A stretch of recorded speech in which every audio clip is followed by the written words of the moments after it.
right. It's a lot of fun, huh? I'm glad you stuck around. You know, I just thought it was, here's what I thought, and this is what I told our guys, is that we're trying to build something special here. It all starts with the culture, and you know, tonight I saw us take a step in a positive direction. I told them it didn't start at halftime. It started January 6th when they came back after a disappointing season last year, and went to work with Coach Alosi in the off season. And every day since, I've just seen an attitude, a camaraderie, a sense of purpose, a brotherhood start to form. And we knew that this was not going to be an easy game, but we didn't know we were going to be down 28 points at halftime. And I was just so impressed by the way that they managed their emotions at halftime and then coming back in the second half. And I just saw a team that trusted each other, they had confidence in each other, they had a ton of poise. I saw a coaching staff that made great adjustments, and I saw players that embraced those adjustments, owned them. And when you do that, you're capable of doing things like we did tonight. You know, we're not going to let the euphoria of this big win overshadow all of the things that we need to fix.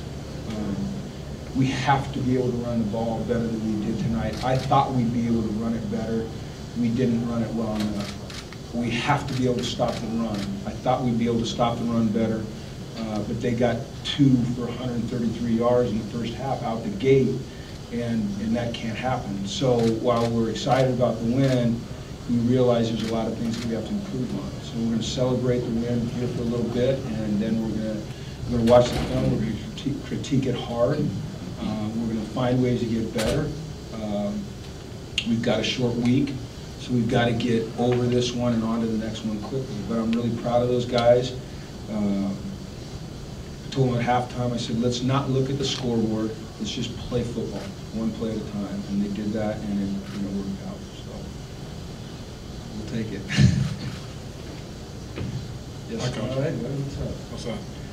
Can you give me your assessment of Josh Rosen? I mean, first half it didn't seem like he was in sync with his receivers, but the second half he seemed to find the go-to guy. I felt like in the first half we were.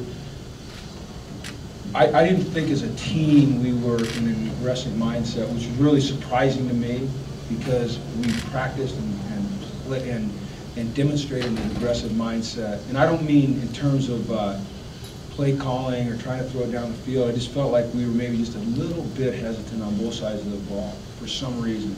And you could see that, you know, when you're not dropping back and just ripping it like Josh is capable of doing, it looks like it looked in the first half.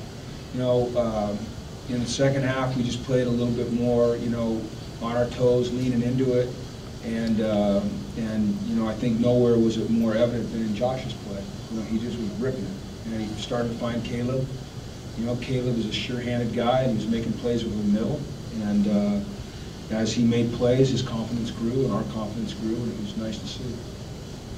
Two things. Have you ever been involved in a momentum swing as wild as that? And then the other thing was the spike that Josh, the fake spike that Josh had. Was that a call thing, or did he improvise that? No, that's something we practice. Yeah, it's something we practice. We practice it this week. We practice it, you know, every week during the season. Jed called that. It was a tremendous call by Jed. His tremendous execution. If I was at Darren, the DA that caught it. Laz caught it, okay, by Jordan and Josh and everybody. I believe it's something we practice. Have I been involved in a game like this? You know, I've been involved in, I'm an old dude now. I've been involved in a lot of games, so I don't know if I have or not. I know tonight was, the outcome was a lot of fun.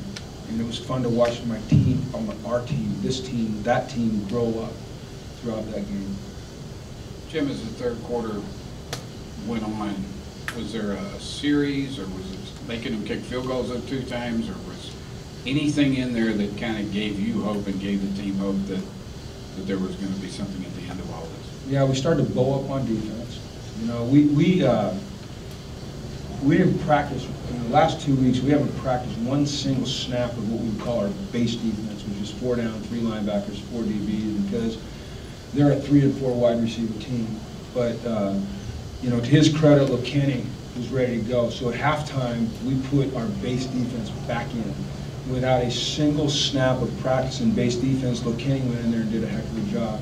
You know, I think Tom and Scotty and Meat just gathering up, and Angus and making that adjustment helped us on defense. So once we felt like we were controlling it on defense and our protection improved, you know, we started, you know, Josh started ripping it in there. You just felt like things were happening. But on the sidelines, there was no Debbie Downers, you know, there's no hangdog looks.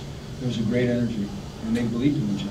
And like I said, I told them, don't look at the scoreboard. Let's just go play football, and we'll see what happens. Jim Kirk Sandoval, ABC. You tell them not to look at the scoreboard. You're down 44-10 in the third quarter. Was there a play, or was there a time when you went from don't look at the scoreboard to we got a chance to win this thing? Well, I never feel like we don't have a chance to win it. You know, my internal scoreboard, I'm not built that way. I don't quit, you know. And our guys don't quit, but no, I mean, it was really not until we were within 13, you know, really, and it felt like we really did have a legitimate shot to win it, that we started looking up a little bit, but not too much, you know. You just got to keep playing, and that's what our guys did, and I commend them for that. I mean, to me, they just showed, look at, it's one game, okay? It's one game, all right, it's one game. But there's a lot of great lessons to be learned there. A lot of great lessons to be learned. Coach, right here. We've heard about the freshman Phillips, and he showed what he was all about today. Talk about that.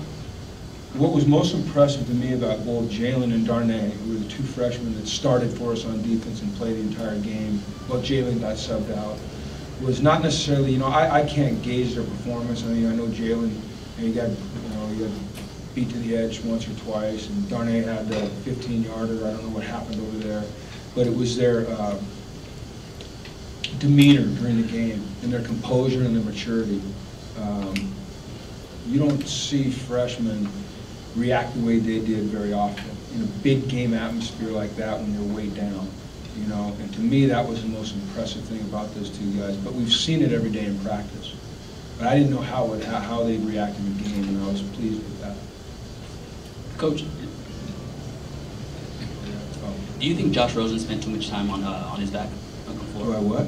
Do you think Josh Rosen spent too much time on the floor on his back, getting hit? Well, getting what? I think any time a quarterback's on his back, it's not a good thing. Coach, what happened with what changed with the pass protection? Was it? Well, you know, pass protection is a function of a lot of things, as you know. I mean, I say this to you all the time. I mean, it's not just the 5 guys up front. It's the backs doing a great job. It's the receivers beating tough press coverage. They were on us pretty tight early, and we were having trouble getting separation. And then we started finding some things inside with Caleb. It's opened some things up outside.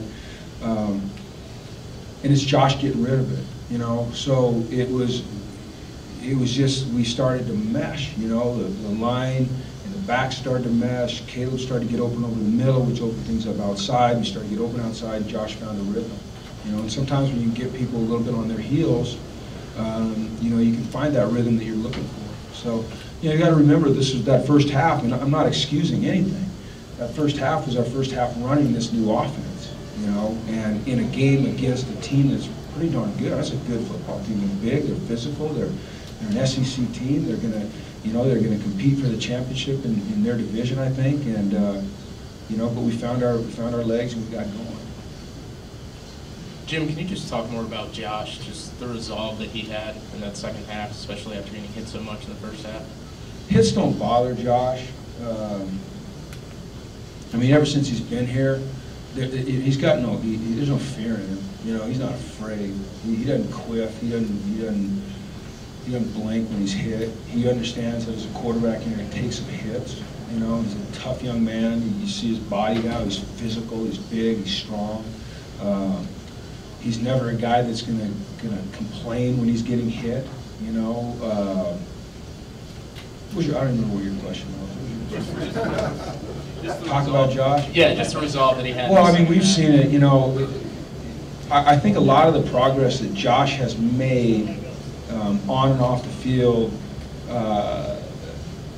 we've seen, but was overshadowed by those statements that he made a few months ago that came to light in the Bleacher Report or whatever the website was a few weeks ago. What I've seen, what we've seen, what his teammates have seen is a young man that has matured tremendously, has become a great leader, has committed himself to being a great player in this offense, on this team, for this program, has done everything that has been asked of him and more, and has really stepped his not just his game up, but everything about him up. And it's really fun to see, you know. People hang too often on some of the negatives or some of the things he said in the past when he was an 18-year-old kid. He's becoming a man, you know, and he's starting to act like a man, and that's good to see. Last question. Coach, Soso Jamavo looked to see saw an uptick in reps in the second half, saw some more reps, and that kind of coincided with the offense kind of sparking to life. What did you think of his performance? I thought he made some key runs at some good times. You know, Sosa, when he gets the edge, he can you know, he's kind of a glider that builds speed as he goes, and he can make some plays out there. I think that we've got a good group of backs that you know, can give us different styles when we need them. You know, between Bolu, who's, you know, kind of a hammer, and had a little trouble. We had trouble getting him going tonight. You know, we had visions that we'd be able to run it better. Nate Starks, who's really a bulldog, to Soso, who's a glider out in space and a great pass catcher. But you know, we're going to each week try to find the guy that can be the spark man. You know, tonight I thought it was Soso, I thought it was Josh, I thought it was Darren Andrews. I mean, look at you know, no one's even asked me a question about Darren Andrews. I mean, look what he did. You know, so. It was just, it was good to see Sosa step up when needed, and that's what you're looking for, guys that step up when it's their turn to step up. So, all right, thanks everybody.